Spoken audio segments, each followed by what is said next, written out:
ಲಕ್ಷ್ಮಿ,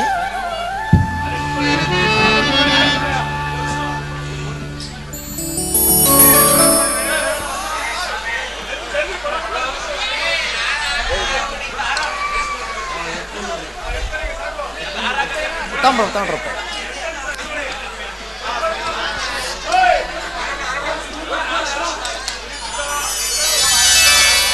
ಲಕ್ಷ್ಮಿ,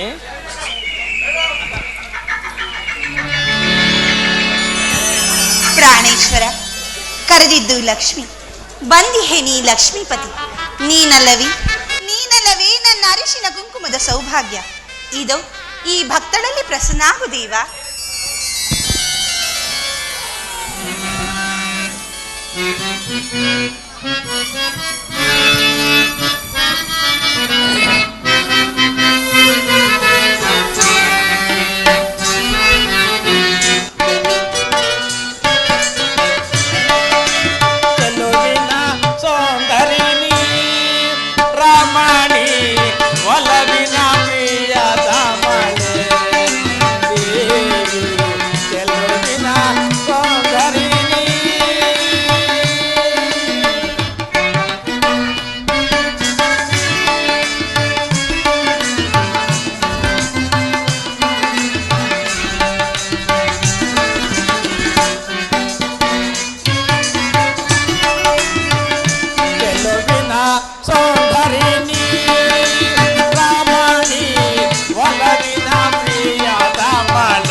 ಲಕ್ಷ್ಮಿ, ಮಾಧುರ್ಯದ ಮೋಹಮಯೇ ಗಾನೋತ್ಸವವನ್ನು ಅರಸಿ ಕಾಯುತ್ತದೆ ಕೋಗಿಲೆ.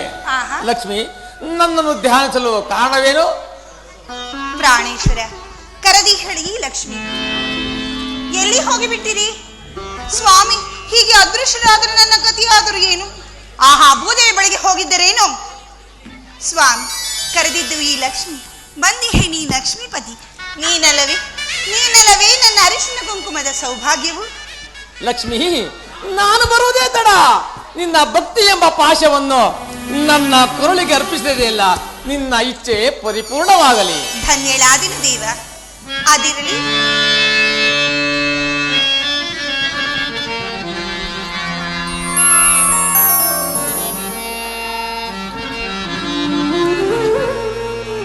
ಸ್ವಾಮಿ, ಹೀಗೆ ಪದೇ ಪದೇ ಅದೃಶ್ಯರಾದರೆ ನನ್ನ ಗತಿಯಾದರೂ ಏನು? ಪಾಮಿನಿ ಪ್ರಿಯ ಮೋಹಿನಿ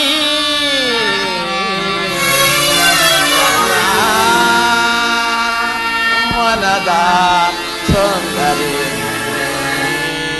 ಲಕ್ಷ್ಮಿ, ಪ್ರಾಣಕಾಂತೆ, ಪ್ರಾಣವಲ್ಲವೇ ಪ್ರಿಯ ಸುಂದರಾಂಗ?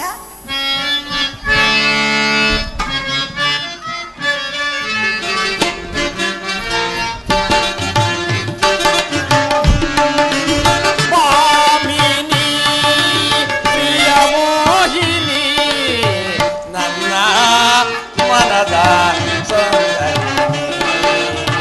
ಪಾಮಿನಿ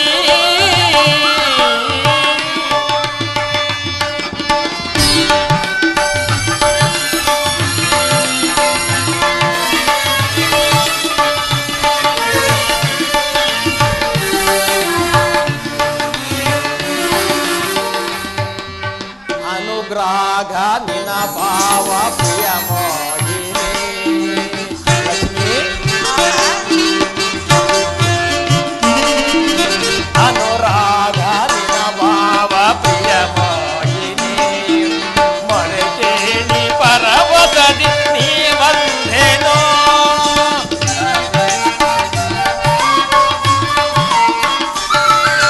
ಮೊರೆ ಕೇಳಿ ಪರವತದಿ ನಾ ಬಂಧೆನೋ ಎಂದೆಂದೂ ಈ ಮನದಿ ಸ್ಥಿರವಾಗಿರೋ ಲಕ್ಷ್ಮಿ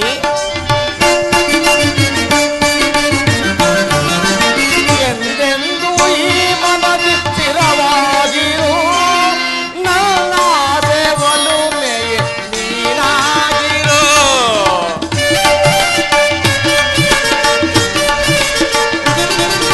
ನನ್ನ ದೇವಲುಮೆಯ ನೀನಾಗಿರು ಮಾಮಿನಿ ಪ್ರಿಯ ಮೋಹಿನಿ ನನ್ನ ಮನದ ಸೌಂದರ್ಯಿನಿ ಮಾಮಿನಿ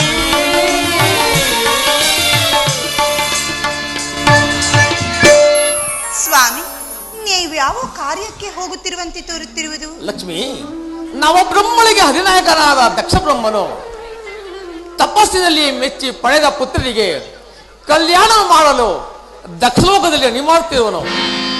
ಆ ಶಿವಸತಿಯರ ಕಲ್ಯಾಣ ಮಹೋತ್ಸವ ಅಲ್ಲದೆ ಕೈಲಾಸಪತಿಯರ ಪಾಶವನ್ನು ಬರುತ್ತಿರುವನು. ಆ ಶಿವಸತಿಯರ ಕಲ್ಯಾಣ ಮಹೋತ್ಸವ ನೋಡೋದಕ್ಕಾಗಿ ನಾನೂ ಸಹ ದಕ್ಷಲೋಕಕ್ಕೆ ಹೋಗುತ್ತಿರುವೆನು. ಆಹಾ, ಶುಭ ಕಾರ್ಯಕ್ಕೆ ಹೋಗುತ್ತಿರುವಿರಿ, ಹೋಗಿ ಬನ್ನಿ ಸ್ವಾಮಿ. ಲಕ್ಷ್ಮಿ, ಸ್ವಾಮಿ, ಇಂದೇಕೋ ನನ್ನ ಮನಸ್ಸಿಗೆ ಬಹಳ ಬೇಸರವಾಗುತ್ತಿದೆ. ಸ್ವಲ್ಪ ಹೊತ್ತು ಪಗಡೆಯಾಟವನ್ನು ಆಡೋಣವೇ? ಮೋಸ ಮಾಡಬಾರದು, ಇಲ್ಲ, ಹಾಗಿದ್ದರೆ ಆಡುವೆ.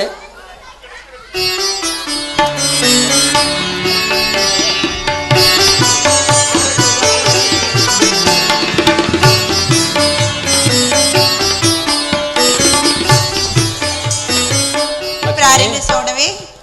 ಲಕ್ಷ್ಮಿ, ಮೋಸ ಮಾಡಬಾರದು. ಇಲ್ಲ ಪ್ರಿಯೆ, ನಿಮ್ಮನ್ನು ನಂಬುವುದೇ ನೀವು ಇಲ್ಲ. ನನ್ನ ಪ್ರಾಣಕಾಂತೆ, ನಿನಗೆ ನಾನು ಮೋಸ ಮಾಡುವುದೇ? ನೋಡುವೆನು.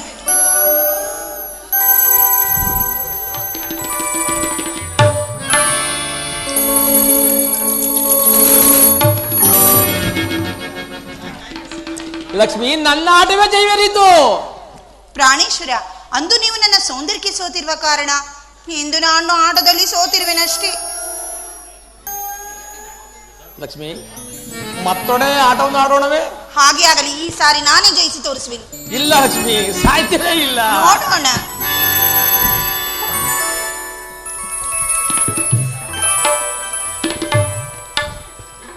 ಲಕ್ಷ್ಮಿ, ಇವಾಗ ನೋಡಿದೆ ನನ್ನ ಆಟವೇ ಜೈವರಿತು.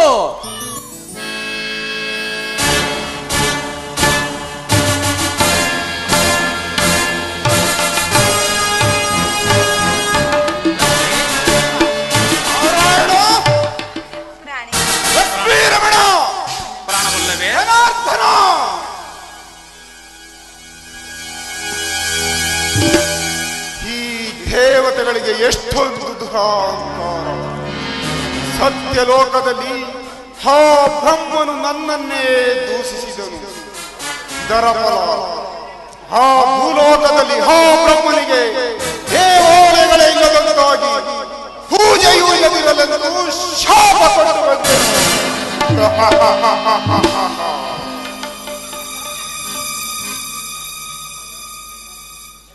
ಇನ್ನು ಕೈಲಾಸಕ್ಕೆ ಹೋದರೆ ಅಲ್ಲಿಗೆ ನಾನು ಹೋದರು ಗಮನಿಸದ ಆ ಬೂದಿ ಬೆಳಕಲಾದ ಶಿವನು ಮೈ ಮರೆತು ಕುಳಿತಿದ್ದನು. ಇದರ ಪರಿಣಾಮ ಜಗತ್ತಿನಲ್ಲಿ ಶಿವನನ್ನು ಇನ್ನು ಮುಂದೆ ಲಿಂಗ ರೂಪದಲ್ಲಿ ಪೂಜಿಸಲೆಂದು ಶಾಪ ಕೊಟ್ಟು ಬಂದೆನು.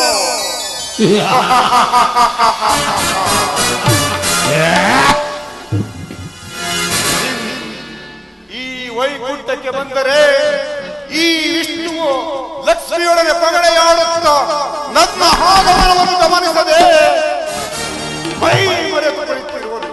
ಛೇ, ಇದಂತ ನನಗೆ ನೋಡಿ ಸಹಿಸಿ ಪರಿಭವ ಲಕ್ಷ್ಮಿ ರಮಣರ ನಡತೆಯ ಕಂಡು ನೋಡಿ ಸಹಿಸೆನು ಈ ಪರಿಭವ.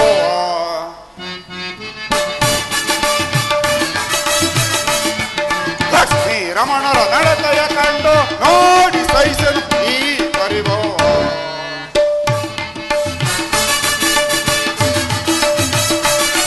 ಪ್ರಮೋಸಿಯ ತಪವನ್ನು ತಿಳಿದಲು ಕಣ್ಣು ಕಾಣದೆ ಕುಳಿತಿರುವ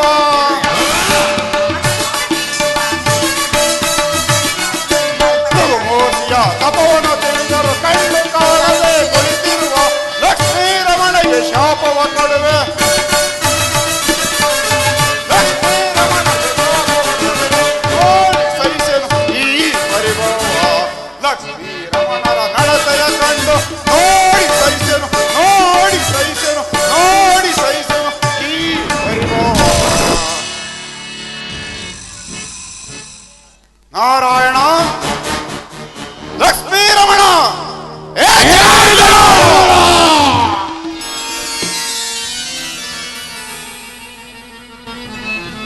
ಓ ಭೃಗುಮಹರ್ಷಿಗಳು, ನಿಮ್ಮ ಆಗಮನದಿಂದ ನನ್ನ ವೈಕುಂಠ ಪಾವನವಾಯಿತು.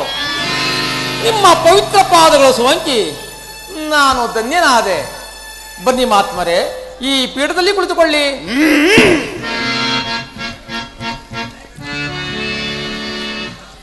ಎಂತ ಅನಾಹುತವಾಯಿತು ಪೂಜ್ಯರೇ.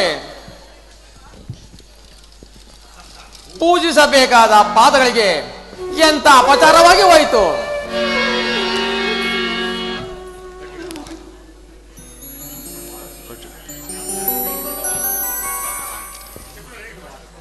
ನಿಮ್ಮ ಪವಿತ್ರ ಪಾದಗಳಿಗೆ ಅದೆಷ್ಟು ನೋವಾಯಿತೋ ಏನೋ.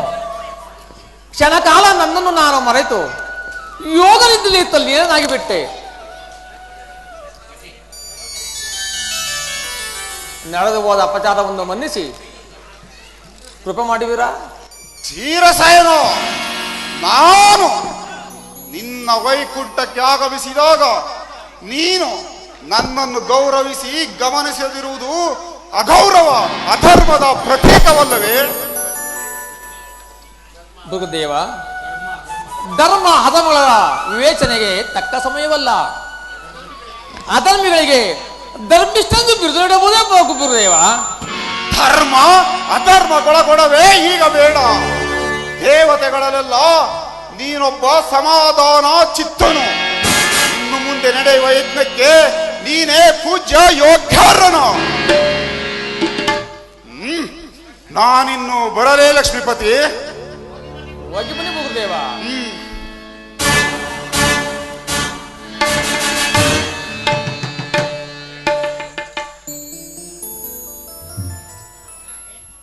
ಲಕ್ಷ್ಮಿ ಪ್ರಿಯೆ, ಮನೋಹರೇ, ಏಕ ಪ್ರಿಯ ಕಣ್ಣಲ್ಲಿ ನೀರು.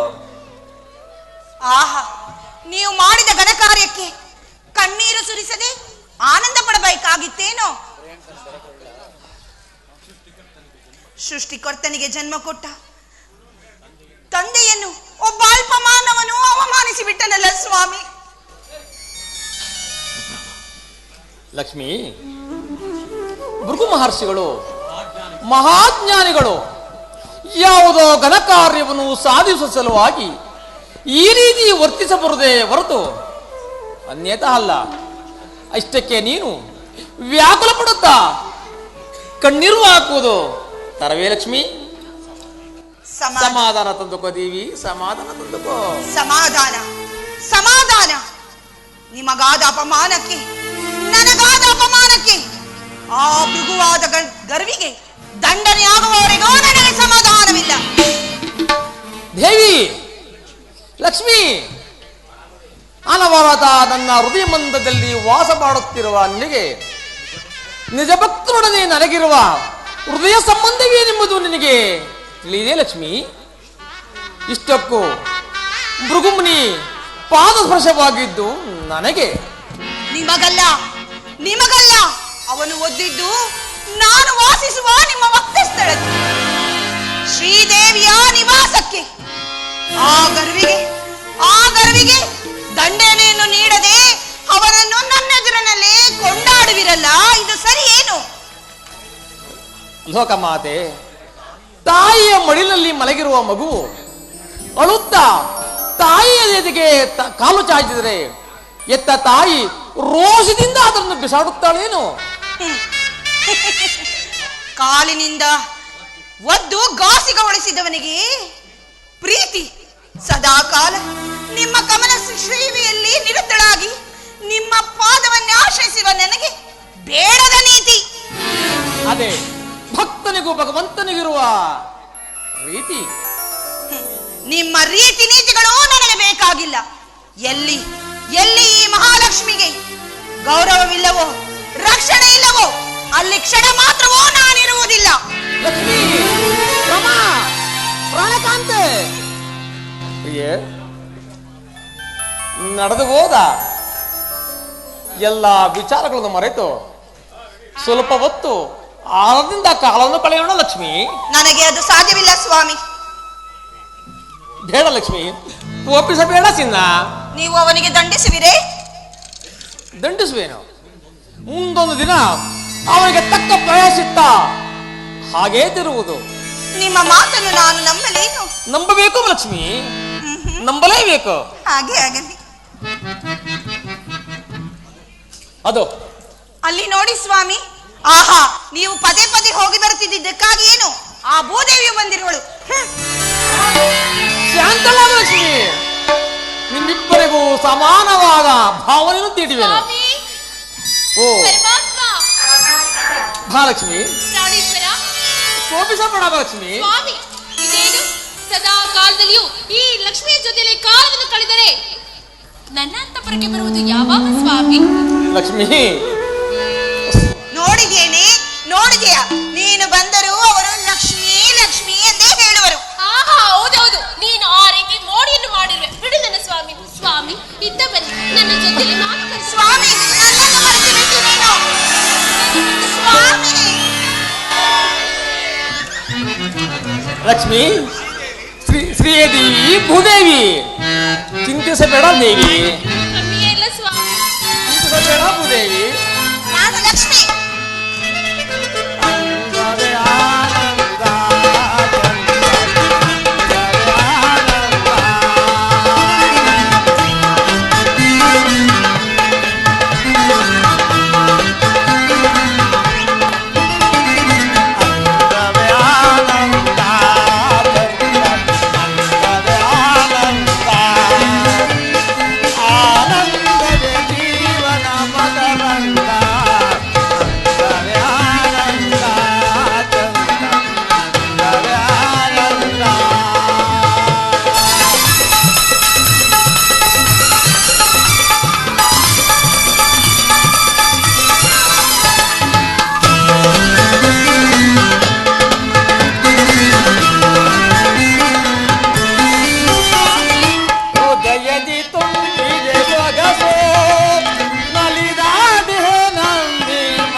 ಇಂದಿನ ದಿವಸ ಅವರ ಆಶ್ರಮಕ್ಕೆ ಹೋಗಿ ಅನಂತರ ನಿನ್ನ ಅಂತಪುರಕ್ಕೆ ಬರುವೆನು. ಆಶ್ರಮಕ್ಕೆ?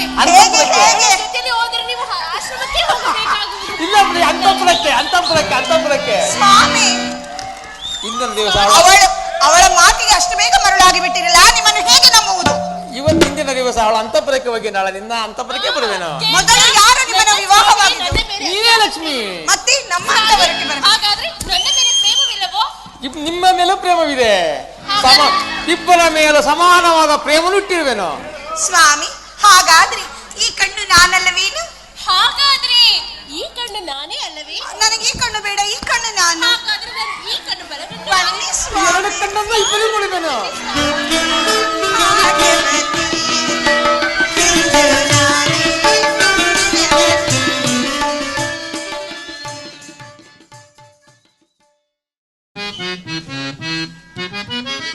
ಮಾನವ ನೋಡೋನೆ ಜಾಣವೆಲ್ಲ ಜಗವೆಲ್ಲ ಮಾನವ. ಓಂ ನಮಃ ಶಿವಾಯ.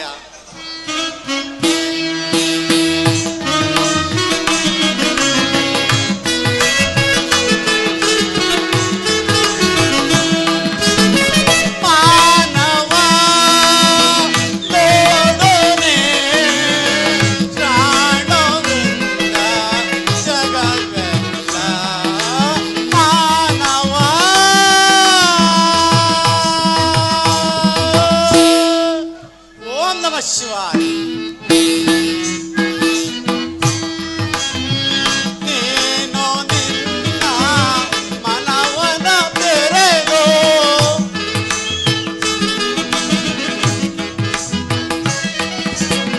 ನೀನು ನಿನ್ನ ಮನವನ ತೆರೆದು ಜ್ಞಾನದಿಂದ ಕಾಣು ಶಿವನ.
ಶಿವಾಯ.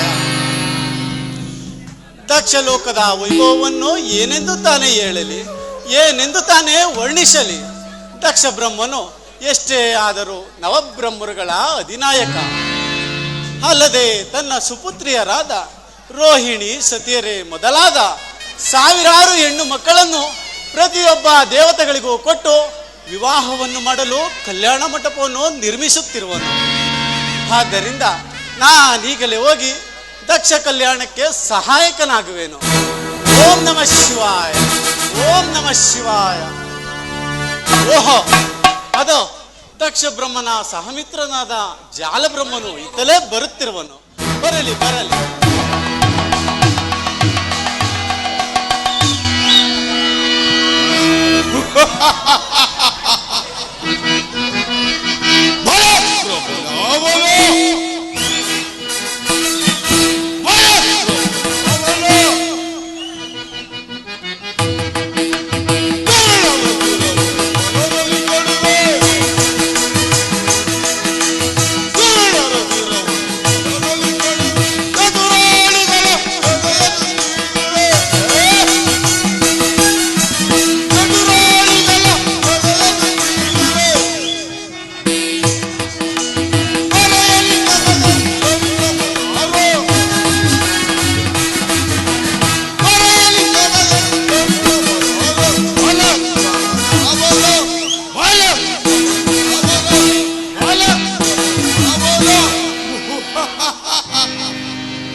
ಶಿವೋಹಂ ಶಿವೋಹಂ. ದೇವ ಎಲ್ಲಿಗೆ ಹೋಗುತ್ತಾ ಇರುವೆ? ಸುರಗಂಧರ್ವರ ಆದಿದೇವನು, ರಾಜರಾಜೇಶ್ವರನು, ವಿಭೂತಿ ಪಂಜರನು ಆದ ಪರಮೇಶ್ವರನು ಸಾಮಾನ್ಯ ವೇಷಧಾರಿಯಾಗಿ ದಕ್ಷಸುತೆಯರ ಕಲ್ಯಾಣ ಮಂಟಪದಲ್ಲಿ ಅಲಂಕರಿಸುತ್ತಿರುವನು. ಆದ್ದರಿಂದ ನಾನು ಸಹ ಅಲ್ಲಿಗೆ ಹೋಗುತ್ತಿರುವೆನು. ಹಾಗಾದರೆ ದೇವತೆಗಳು ದಕ್ಷಸುತ ಕಲ್ಯಾಣಕ್ಕೆ ತಾವಾಗೇ ಬರುತ್ತಿರುವರು. ಅದೊಂದು ದಕ್ಷಸುತೆಯ ಸೌಭಾಗ್ಯ. ಜಾಲ ಬ್ರಹ್ಮ, ನೀನು ದಕ್ಷ ಬ್ರಹ್ಮನ ಸೇನಾನಿ. ಕೇಳು, ದಕ್ಷ ಬ್ರಹ್ಮನ ಪರಾಕ್ರಮಕ್ಕೆ ಎದರಿ ದೇವತೆಗಳು ತಾವಾಗಿಯೇ ನೆರೆಯುತ್ತಿಲ್ಲ. ಅದೊಂದು ಪರಮೇಶ್ವರನ ದಿವ್ಯ ದರ್ಶನಕ್ಕಾಗಿ ಬರುತ್ತಿರುವರು. ಹಾಗಾದರೆ ದಕ್ಷವ್ಯಾತರ ಕಲ್ಯಾಣಕ್ಕೆ ಬರುತ್ತಿಲ್ಲವೇ? ಆ ಪರಮೇಶ್ವರನನ್ನು ನೋಡಿದ ಮೇಲೆ ಕಲ್ಯಾಣ ಮಂಟಪವು ಅನೇಕ ಸುಖ ಸಂಪತ್ತುಗಳು ಪ್ರವಾಹದ ಹೊಳೆಯಂತೆ ಹರಿದು ತಾವಾಗಿಯೇ ಮುಂಗಾಣುವುದು.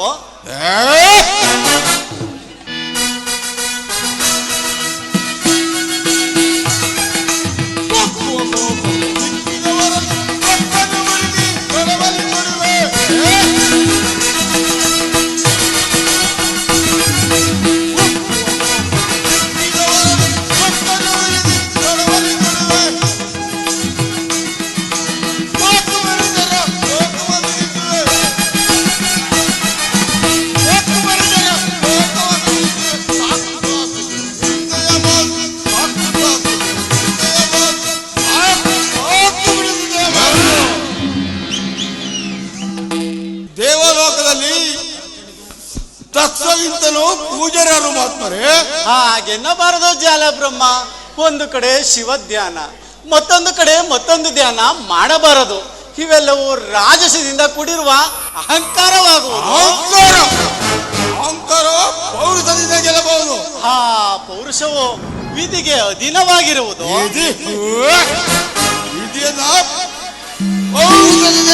ಗೆಲ್ಲಬಹುದು.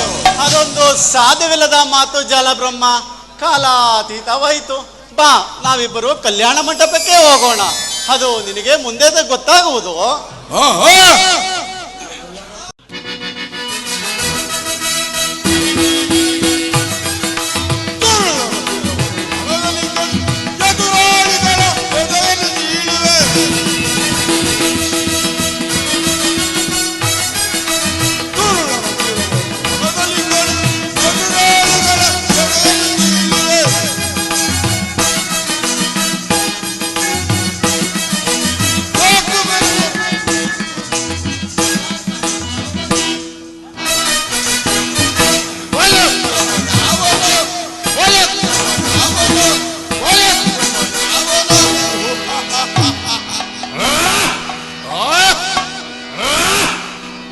ಪರಮೇಶ್ವರ, ಪಾಲಾಕ್ಷ, ಏನಪ್ಪಾ ನಿನ್ನ ಲೀಲೆ?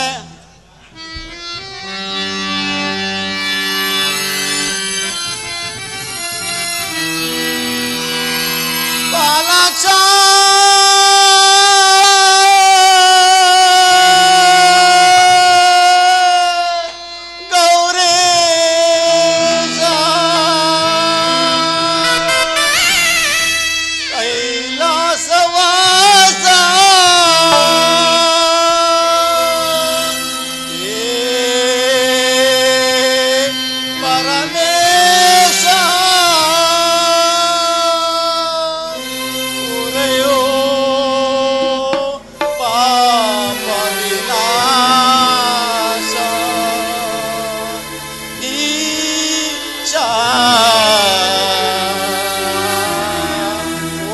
ಶಿವಾಯ. ಜಯ ಜಯ ಜಗದೀಶ, ಜಯ ಪರಮೇಶ, ಜಪಿಸಲು ನಿನ್ನ ನಾಮ ಪರಮ ಸಂತೋಷ. ಕೈಲಾಸವಾಸ ಹರ ಮಹಾದೇವ, ಹೇ ಪರಮೇಶ, ಶಿವ ಮಹಾದೇವ, ಪಾಲಾಕ್ಷ,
ಏಕೆ ಈಶಾ ಜಯ ಜಯ ಜಗದೀಶ ಜಯ ಪರಮೇಶ ಜಪಿಸಲು ನಿನ್ನ ನಾಮ ಪರಮ ಸಂತೋಷ ಕೈಲಾಸವಾಸ ಹರ ಮಹಾದೇವ ಹೇ ಪರಮೇಶ ಶಿವ ಮಹಾದೇವ ಬಾಲಶ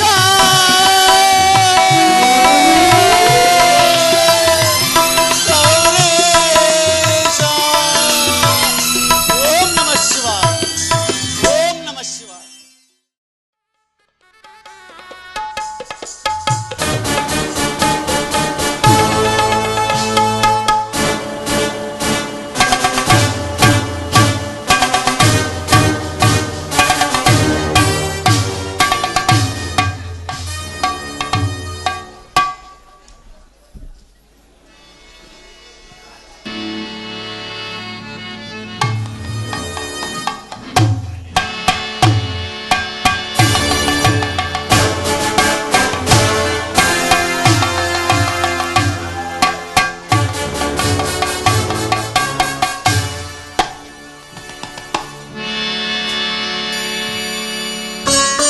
ನನ್ನ ಮೂತ್ತು ಮಕ್ಕಳ ಕಲ್ಯಾಣಕ್ಕೆ ಆಗಮಿಸಿರುವ ತ್ರಿಮೂರ್ತಿಗಳೇ, ಸುರ ಗಂಧರ್ವ ಕುಮಾರರೇ, ಋಷಿ ಮುನಿ ಪುಂಗ ಪೂಜಾಕರೇ, ಇಲ್ಲಿ ನೆರೆದಿರುವ ಶ್ರಮಿಕರೇ, ಈ ದಕ್ಷ ಬ್ರಹ್ಮನಿಂದ ಸ್ವಾಗತ ಸ್ವಾಗತ. ಜಾಲ ಬ್ರಹ್ಮ, ಇದಲ್ಲವೇ ಶುಭ ದಿನ.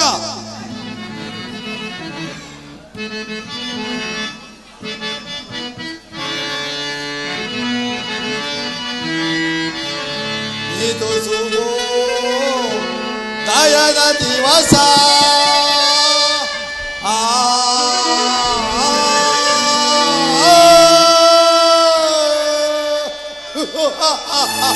ಜಾಲ ಬ್ರಹ್ಮ,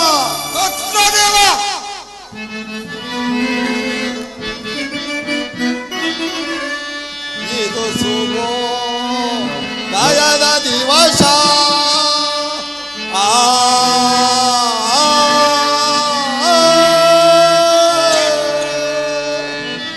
ದದಿಸುಡ ಕರದಿ ಬೆಳಗಲಿದೆ ಮಂಗಳ ನಿವಾಸ. ಆ ಆ ಜಾಲ ಬ್ರಹ್ಮ,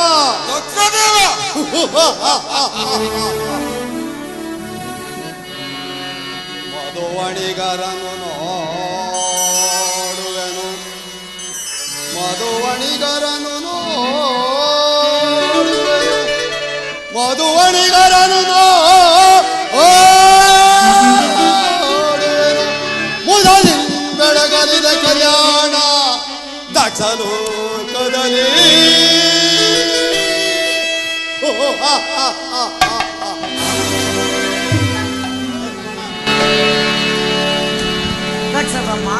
ದಕ್ಷ ಬ್ರಹ್ಮ, ನಿನ್ನ ಸುತೆಯರ ಮನೋರಥವೆಂಬ ತಂಗಾಳಿಯು ಕಲ್ಯಾಣದ ಸ್ವಾಸ್ತಿವಾಚಕವನ್ನು ಎಚ್ಚರಿಸುತ್ತಿದೆ. ಆದ್ದರಿಂದ ನೀನು ಮಾಡುತ್ತಿರುವ ಕನ್ಯಾದಾನದಿಂದ ಅನೇಕ ಫಲಗಳನ್ನು ಗಳಿಸಿಕೊಂಡು ಸುಖವಾಗಿ ಬಾಳು.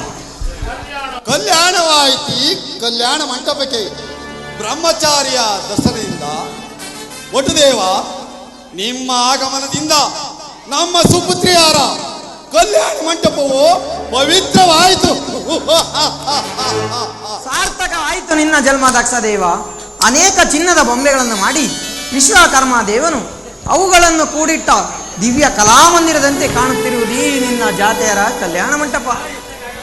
ಈ ಕಲ್ಯಾಣ ಮಂಟಪದಲ್ಲಿ ದೇವಶಿಲ್ಪಿಯು ಅನೇಕ ಆದಿಶಕ್ತಿಯರನ್ನು ನಿರ್ಮಿಸುತ್ತಿರುವಂತೆ ಕಾಣುತ್ತಿರುವ ನಿನ್ನ ಬಹುಮಂದಿ ಪುತ್ರಿಯರು ಎದಿಲಾಗಿ ಇಲ್ಲಿ ಕುಳಿತಿರುವ ಶಿವಭಕ್ತ ಶಿಖಾಮಣಿಯೇ ಮೊದಲಾದ ಋಷಿಗಳಿಂದ ಕೂಡಿದ ನಿನ್ನ ಪುತ್ರಿಯರ ವಿವಾಹ ಮಂಟಪದ ವೈಭವವನ್ನು ಏನೆಂದು ಹೇಳಲಿ.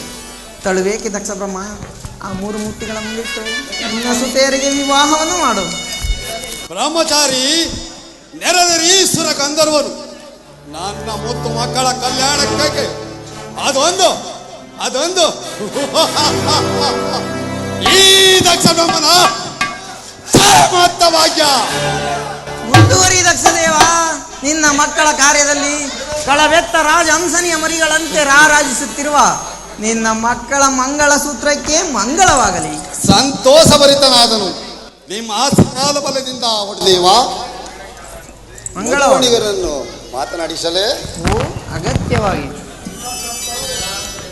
ಹೆಸರಾಂತ ಋಷಿಗಳು ಸರ್ವೇಶ್ವರನೆಂದು ಹೊಗಳುತ್ತಿರುವರ ಪರಮೇಶ್ವರನನ್ನು ಅವನೇ ನನ್ನ ಮುತ್ತು ಕಿರಿಯ ಮಗಳು ಸತಿ ಎಂಬ ಸುರ ಸುಂದರಿ ಮಧುವಣಿಗನಾಗಬೇಕು. ಈ ವಿಚಾರದಲ್ಲಿ ನಿಮ್ಮ ಅಭಿಪ್ರಾಯವೇನು ಮೃಗದೇವ? ಅಭಿಪ್ರಾಯ ಅವನೇನು ನಿನ್ನ ಸರ್ವೇಶ್ವರನು ಅಥವಾ ನಿನ್ನ ಜಾಮಾತನು? ಅದೊಂದು ವಿಷಯವೂ ನನಗೆ ತಿಳಿಯದು. ಸಕಲ ಸುರ ಗಂಧರ್ವರಿಗೆ ಅಧಿಪತಿಯಾಗಿ, ರಾಜಸಾದಿ ವೇದಗಳಿಗೆ ದೇವನಾಗಿ, ಅನೇಕ ಬ್ರಹ್ಮಯೋಗಿಗಳಿಗೆ ಬ್ರಹ್ಮನಾಗಿ, ಸಕಲ ಲೋಕಂಗಳ ಪ್ರಜಾಪ್ರಭುತ್ವಕ್ಕೆ ಪ್ರತಿನಿಧಿಯಾಗಿ ಮೆರೆಯುತ್ತಿರುವ ನಿನ್ನ ಅಭಿಷ್ಟವೇ ನನ್ನ ಅಭಿಷ್ಟ. ಶಾಂತಿಯುತ ನೀ ನೋಡು ಮೃಗದೇವ. ನನ್ನ ಸಕಲ ಕಾರ್ಯಗಳನ್ನು ಆಲೋಚಿಸುವಾಗ ನೀನಲ್ಲದೆ ನನಗೆ ಕಾರಣನಾದ ಅಮಾತ್ಯ. ಆದ್ದರಿಂದಲೇ ಅಲ್ಲದೆ ಪಂಚಭೂತ ಕರ್ಮಾನುವನ್ನು ಕೆಳವಾಗ ನೀನಾಗಿರುವೆ ನನಗೆ ಮೋಕ್ಷಪತಿ ಗುರುದೇವ. ನೀನಲ್ಲದೆ ನನಗೆ ಮತ್ಯಾರು ಹಿತೈಸಿ ಗುರುದೇವ? ಆಲೋಚಿಸುವ ದಕ್ಷ ಬ್ರಹ್ಮ, ನಾನು ನಿನ್ನ ಹಿತೈಷಿಯಾದೆನು. ನಿನ್ನ ಅಂತರಂಗದ ಆಲೋಚನೆ ಅರಮನೆಯಲ್ಲಿ ಇದೀಗ ದಕ್ಷ ಮಂದಿರವು ಅನೇಕ ವೈಭವದ ಸಿರಿಯಾಗಿರುವುದು. ಆದ್ದರಿಂದಲೇ 3 ಲೋಕದ ಸಿರಿ ಸಂಪತ್ತುಗಳಿಂದ ಕೂಡಿದ ಈ ನನ್ನ ಅರಮನೆಯಲ್ಲಿ ಕಾರ್ಯವನ್ನು ಆಗ ಮಾಡಬೇಕು ದೇವ, ಆಗ ಮಾಡಬೇಕು.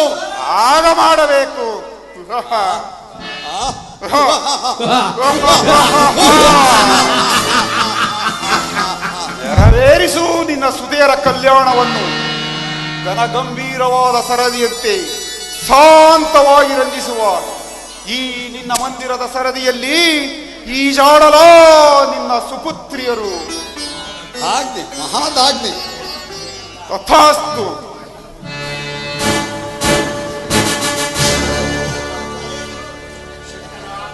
ಶಂಕರ, ನನ್ನ ಪುತ್ರಿಯರ ವಿವಾಹ ಮಂಟಪದಲ್ಲಿ ನಿನಗುಂಟು ಒಂದು ಅಗ್ರಸ್ಥಾನ.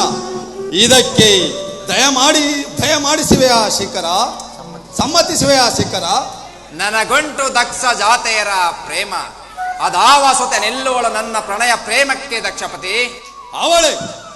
ಅವಳೇ ನನ್ನ ಮುದ್ದು ಕಿರಿಯ ಮಗಳು ಸತಿ ಎಂಬ ಸುರ ಸುಂದರಿ. ಸಂತೋಷವಾಯಿತೆ ಸಾಂಬಶಿವ. ಸತಿಗಾಗಿ ನಾ ಬಂದೆ ನಿಮ್ಮಲ್ಲಿನ ಕಲ್ಯಾಣ ಮಂಟಪಕ್ಕೆ. ಸತಿ ಎಂದರೆ ಮನ ಹಿಗ್ಗುವುದು, ಸತಿಯಾದಳ ಕೈಲಾಸಕ್ಕೆ ರಾಣಿ.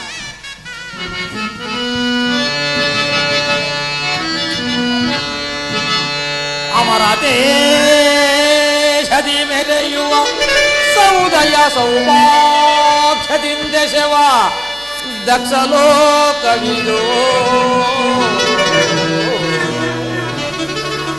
ಅಮಿತ ಗುಣಮತಿ ಎನಿಪಸತಿ, ಅಮಿತ ಗುಣಮತಿ ಎನಿಪಸತಿ ಸಮವಿಲಾಸದ ಕೀರ್ತಿ ಅಮರ ಲೋಕದ ಜ್ಯೋತಿ.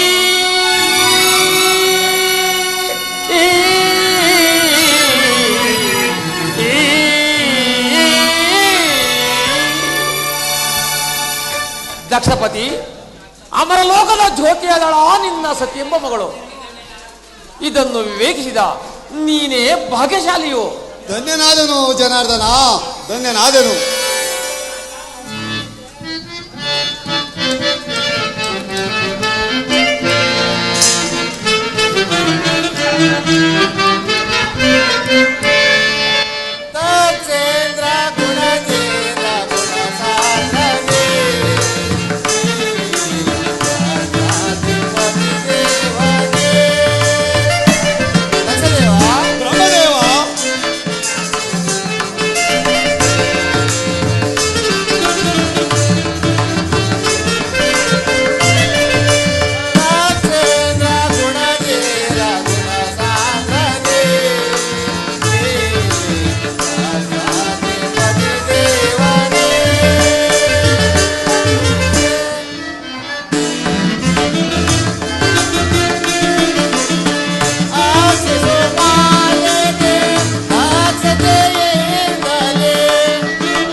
ಸುತೆ ಸತಿಯೆಂಬ ಲೋಕಮಾತೆಯ ಮುನ್ನೋಟವು ಗಾಜಿನ ಕಂಬಕ್ಕೆ ರಸವನ್ನು ತುಂಬಿದಂತೆ ಮನೋಹರವಾಯಿತು.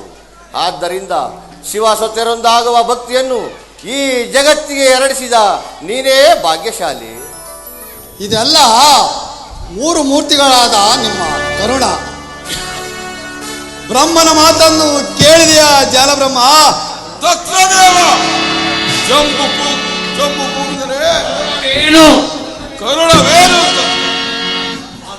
ಆಕಾಶದ ಕೂಗಿದರೆ ತುಂತುರು ಮಳೆಯಂತೆ ಆ ಕರುಣವು ನಿನ್ನಿಂದ ಹೊರಡಬೇಕು. ಇಲ್ಲಿ ಹೌದು ಹೌದು, ಇಲ್ಲಿ ಕುಳಿತಿರುವ ಗಂಧರ್ವರಿಗೆ ಹೌದು ಹೌದು. ಏಲೈ ಗಂಧರ್ವಪತಿಯಾದ ವಸುಂಧರ, ನನ್ನ ಅನೇಕ ಪುತ್ರಿಯರಲ್ಲಿ ಬಹುಸೊಬಗಿನಿಂದ ಮೆರೆಯುತ್ತಿರುವ ಪದ್ಮಾದೇವಿಯನ್ನು ವಿವಾಹ ಮಾಡಿಕೊಂಡು ಸುಖವಾಗಿ ಬಾಳು. ಈಡೇರಿ ತನ್ನ ಮನದಾಸೆ ಪದ್ಮದೇವಿಯಲ್ಲಿ ಅದಾವ ಸಂಬಂಧದ ಪ್ರೇಮವೋ ನನ್ನ ಹೃದಯವನ್ನು ಸುತ್ತುಗಟ್ಟಿ ನಲಿದಾಡುತ್ತಿರುವುದು. ಸ್ಥಿರನಾಗು ನಿನ್ನ ಮನದಾಸೆಯಲ್ಲಿ ಗಂಧರ್ವರಾಜ. ಅಲ್ಲದೆ ಅಲಂಕರಿಸು ನಿನ್ನ ಮನದಾಸೆ ಎಂಬ ದಿವ್ಯ ಪೀಠದಲ್ಲಿ, ಮಹದಾಗ್ನಿ ದಿವ್ಯ ಪೀಠದಲ್ಲಿ ಮಧುವಣಿಗನಾಗಿ ಬಾ ಚಂದ್ರಮ. ದಕ್ಷದೇವರಿಗೆ ನಮಸ್ಕಾರಗಳು. ಮಧುವಣಿಗತನವನ್ನು ಮನವೆತ್ತಿ ಸಾರುತ್ತಿದೆ ದಕ್ಷ ಲೋಕದಲ್ಲಿ. ಆ ಭಾಗ್ಯವನ್ನು ನೀವು ತಾನೇ ಕರುಣಿಸಬೇಕು ದಕ್ಷದೇವ. ಮಾತಾನಾಗು ದಕ್ಷ ಲೋಕಕ್ಕೆ ಕುಮದ ಮಿತ್ರ. ನಿನಗಾಗಿ ಜನಿಸಿರುವಳ ರೋಹಿಣಾ ದೇವಿ. ಅಲ್ಲದೆ ಇನ್ನುಳಿದ 27 ಸುಪುತ್ರಿಯರನ್ನು ವಿವಾಹ ಮಾಡಿಕೊಂಡು ಸುಖವಾಗಿ ಬಾಳು. ಕುಡಿವರಿ ತನ್ನ ಮನದಾಸೆ ಮಂದಾರವಲ್ಲಿಯ ಅಸರೆಂಬುತರನಂತೆ ಒಂದಾದ ಪ್ರಣಯ ಪ್ರೇಮವು ಅದೇಕೆ ಹಲವಾರು ಹಂಗದಲ್ಲಿ ಪರಿಣಮಿಸಿತು.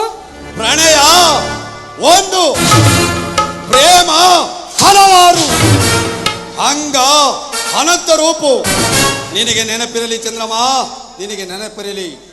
ನನ್ನ ಪುತ್ರಿಯರಲ್ಲಿ ಸಮಾನ ಧರ್ಮವನ್ನು ಕಲ್ಪಿಸಿಕೊಡಬೇಕೆಂಬುದೇ ಅಲ್ಲದೆ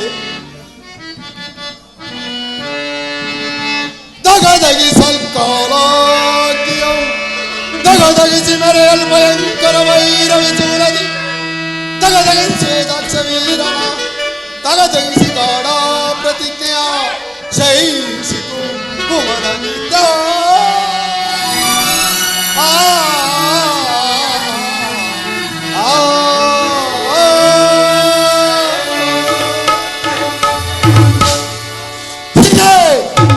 ಈ ದಕ್ಷ ಬ್ರಹ್ಮನ ಗಾಢವಾದ ಪ್ರತಿಜ್ಞೆ ಆಗಬಹುದು. ದಕ್ಷದೇವ, ನೀನಲ್ಲವೇ ದೇವತೆಗಳಲ್ಲಿ ವಿವೇಕಶಾಲಿಯು. ಆದ್ದರಿಂದ ದೇವದೇವನಾದ ಪರಶಿವನನ್ನು ನಿನ್ನ ಜಾಮಾದನನಾಗಿ ಮಾಡಿಕೊಂಡು ನಿನ್ನ ಕೃತಜ್ಞತೆಯನ್ನು ಅರ್ಪಿಸು. ಯಾರಿಂದ ಯಾರಿಗೆ ಕೃತಜ್ಞತೆ? ಈ ದೇವತೆಗಳನ್ನು ನಂಬಬೇಡ ದಕ್ಷವೀರ. ಈ ಬ್ರಹ್ಮನು ಹಳೆಯ ದಿನದ ವೈದಿಕ, ಜನಾರ್ದನ ಮಾಯಾವಿ. ಗುರುದೇವ ಶಾಂತನಾಗೋ. ಅದು ನಂಬಿದರೆ ನಂಬು, ನಂಬದಿದ್ರೆ ಬಿಡು. ಬಲದಿನ ಮೆರೆಯುವ ಎಲೆಗೆ ಸಮಾನರಾರಿರರೆ ಕರೆಯೊಳಗೆ ಮೆರೆಯುತ್ತದೆ.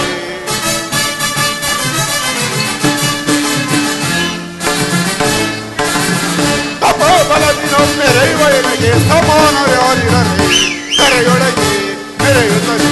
ಸುರರ ಮಾತಿಗೆ ಸುರರ ಮಾತಿಗೆ ಬೆದರಿಕೆ ಸುರರ ಮಗೆ ಬಲಸೋಟಿಗೆ ಸಮರಾಗಿರರೆ ಕರೆಯೊಳಗೆ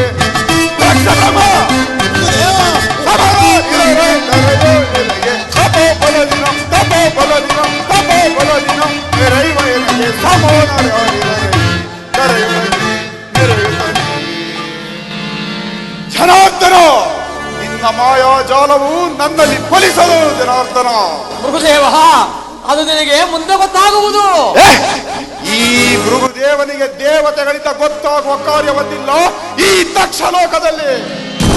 ಮುಹೂರ್ತದ ಕಾಲವು ಸಮೀಪಿಸುತ್ತಿರುವುದು. ನಾಗಸರ್ಪದ ರತ್ನದ ಎಡೆಯಂತೆ ದೇವನಾರಿಯರು ಹರತೆಯನ್ನು ಹಿಡಿದು ಶಿವಶಕ್ತಿಯರ ವಿವಾಹವನ್ನು ಹಾರೈಸುತ್ತಿರುವರು. ಈ ಎಲ್ಲರ ಶಾಂತತೆಯಿಂದ ವಿವಾಹದಲ್ಲಿ ವರ್ತಿಸಬೇಕು. ಶಿವಭಕ್ತ ಶಿಖಾಮಣಿಯಾದ ದದೀಚಿ ಮಹರ್ಷಿಗಳಿಗೆ ಶುಭ ಮುಹೂರ್ತಕ್ಕೆ ನಮಸ್ಕರಿಸಿದರು. ಸೌಭಾಗ್ಯ ಸಾಲನಿಧಿ ಮುದ್ದಾದ ಮದುವಣಿಗತೆಯರ ಮುದ್ದಾದ ಹಸ್ತವು ಹೂ ಮಾಲೆಯಿಂದ ರಂಜಿಸಲಿ. ಆ ಸುವರ್ಣ ಸುಸಜ್ಜಿತವಾದ ದಿವ್ಯ ಪೀಠಗಳ ಮೇಲೆ ಪರಿಶೋಭಿಸುತ್ತಿರುವ ನಿಮ್ಮ ನಿಮ್ಮ ಪ್ರಣಯ ಪ್ರೇಮಿಗಳ ಕೊರಳಿನಲ್ಲಿ ರಂಜಿಸಲಿ ಈ ಪ್ರೇಮದ ಹೂ ಮಾಲೆ. ಇದರಲ್ಲಿ ಸತಿಯೇ ಮೊದಲನ ಸುತೆ